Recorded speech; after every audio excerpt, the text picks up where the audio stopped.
Happy Monday. We are moving forward through Luke, looking at the parables. And we're moving out of Luke chapter 14 now and into Luke chapter 15. And we get this little triptych of parables, the lost coin, the lost sheep, and the lost son. So let me start with a question. It's for those of you who are parents. Have you ever temporarily lost a child?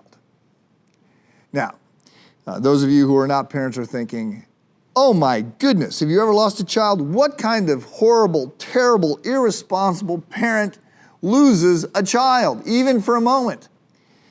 And those of you who are parents are saying, of course, who hasn't?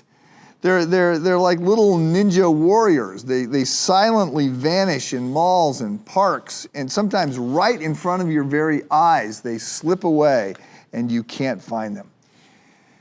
Years ago, about this time of year, our small group went to pick pumpkins.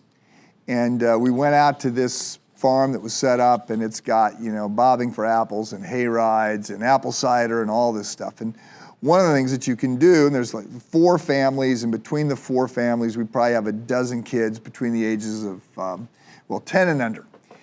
And at one point, we all load up on this hayride, and it's gonna, go around the farm, and we're about, 100 yards into the hayride, and Sherry says to me, "Where's Jason?"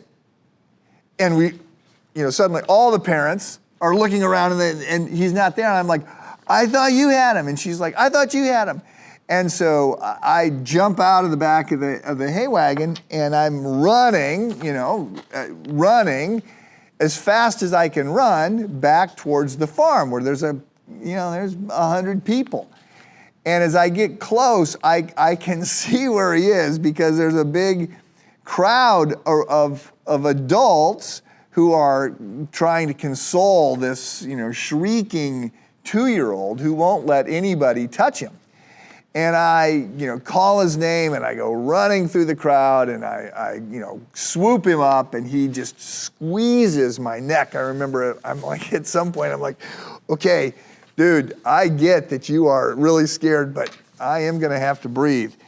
Look, many of you have your own stories, and they are horrible to relive, but they perfectly set up the parables that we're going to be looking at. And they set it up in this way because you can be a lost child. And as a parent, the question, and this just has to get flipped now, you're not the parent looking for the child, you're the child that God is looking for. And the message that we get here from these parables is, how long do you look for a lost child? Like, it's an unthinkable question to ask. Forever is how long you look. You can't not look. And that is a message God is communicating here in these 3 parables: the lost coin, the lost sheep, and the lost son, or the prodigal son. So just let that sort of shocking question live with you today. We will pick up this parable tomorrow. Have a good day.